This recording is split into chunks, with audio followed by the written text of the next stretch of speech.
तो यूनिवर्स के बाहर क्या हो सकता है? आइडिया लगाए तो यूनिवर्स के बाहर कुछ भी हो सकता है। और भी यूनिवर्सेस हो सकते हैं, यानी कि मल्टीवर्स हो सकता है। एक टोटल वॉइड भी हो सकता है जहाँ पर कोई स्पेस टाइम ना हो। और बिल्कुल हमें कोई खुदा भी मिल सकता है। इसके कुछ पॉसिबिलिटीज़ है, हालांकि चांस बहुत कम है। अब ये समझो कि अगर कोई खुदा है तो वो कैसा भी हो सकता है।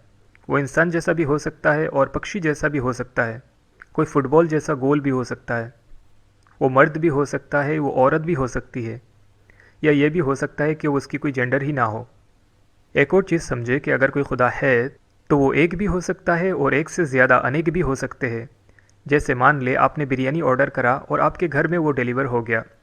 अब आपको ये तो पता है कि किसी ने बनाया है इस बिरयानी को, लेकिन आप यकीन से नहीं कह सकते हैं कि एक ही बावर्ची ने बनाया होगा।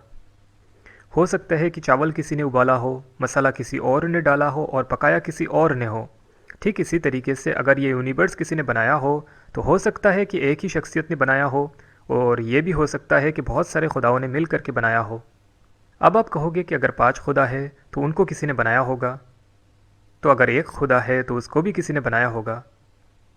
तो आप कहोगे कि मैं तो ये मानता हूँ कि जब कुछ भी नहीं था तब वो एक खुदा था, उसको किसी ने नहीं बनाया।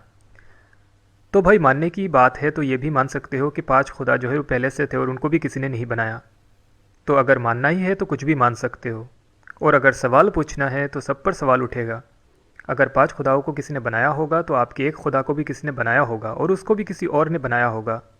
तो सवाल यहीं पर अटक जाएगा। अब आपका दूसरा आर्ग्यूमेंट ये होगा कि गिनती तो हम एक से शुरू करते हैं, तो सबसे पहले एक ही खुदा रहा होगा। तो भाई गिनती में एक से भी पहले ज़ीरो आता है, शून्य, सिफर। तो इससे तो ये कन्फर्म हो जाएगा कि कोई भी खुदा नहीं है। अब गौर से समझे, अगर कोई खुदा है तो वो हमारे गिनती करने के नियम से बंधे नहीं होंगे।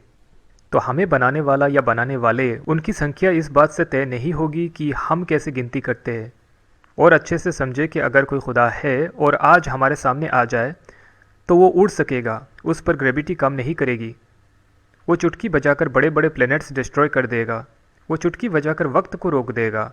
तो जब उस पर फिजिक्स के नियम ही काम नहीं कर रहे होंगे तो उस पर हमारी गणित के नियम कैसे लागू होंगे। तो ये सोचना कि हमारी गिनती एक से शुरू होती है तो खुदा भी एक ही होगा, ये निहायत ही बचकानी सोच है। तो अब किस चीज़ को माने? तो मेरा ये मानना है कि हमें अपने दिमाग को खुला रखना चाहिए। प्योर एथिस्ट नहीं बनना चाहिए क्योंकि खुदा के होने के चांसेस है, और पूरी तरीके से ये मानकर भी नहीं बैठना चाहिए कि खुदा है, क्योंकि इस बात का कोई सबूत नहीं है। और किसी मज़हब में तो बिल्कुल भी नहीं घुसना चाहिए। मजहबी फिजूलपंती से जितना दूर रहोगे उतना अच्छा है। हमें अपने दिमाग को खुला रखना चाहिए, क्या पता कल साइंस को कुछ नया ही पता चल जाए, या हो सकता है कल को खुदा खुद ही सामने आ जाए। तो तब तक क्या करना चाहिए? तो मैं कहूँगा, कोई भी गलत काम ना करे, किसी को भी कोई नुकसान ना पहुँचाए, हो सके तो लोगों की मदद करे, अच्छे काम करे और अपनी ज़िंदगी को एंजॉय करे। तो अगर मौत के बाद कोई खुदा हुआ तो उसको ये तो कह पाओगे कि मैंने कोई कत्लो किताल नहीं किया, किसी को गुलाम या लौंडी नहीं बनाया, कि किसी 5-6 साल छोटी बच्ची के साथ में कोई गलत हरकत नहीं की, तो वो आपको किसी बात की सज़ा तो नहीं देगा। तो अगर कोई कन्फर्म्ड खुदा नहीं है तो इस ज़िंदगी का मकसद क्या रह गया? तो भाई अगर कल को खुदा सामने आ गया तो उस हालात में आपके ज़िंदगी का कौन सा मकसद रह जाएगा? उसके लिए तो आप एक खिलौने से बढ़कर कुछ भी नहीं। तो आपके ज़िंदगी का क्या ही मकसद रह जाएगा? खाली पीली सजदे करो, इबादत करो, ये जानते हुए कि तुम्हारी इबादत करने या ना करने से उसको घंटा फ़र्क नहीं पड़ता। तुम उसके लिए एक चींटी बराबर भी नहीं हो। शायद इसी वजह से वो सामने नहीं आता, ताकि तुम्हारी ज़िंदगी का मकसद ख़त्म ना हो जाए। शायद वो भी चाहता है कि तुम अपनी ज़िंदगी को अपने हिसाब से कोई अच्छी सी मकसद दो। अगर लिखना अच्छा लगता है तो लिखो, गाना अच्छा लगता है तो गाओ, खेलना कूदना अच्छा लगता है तो खेलो कूदो। बस किसी को नुकसान पहुंचाए बगैर अपनी ज़िंदगी को जितनी अच्छी तरीके से जी सकते हो जियो। प्यार मोहब्बत करो, परिवार बसाओ, ताकि मरते वक्त कोई अफसोस ना रह जाए और किसी गलत काम करने का पछतावा ना हो।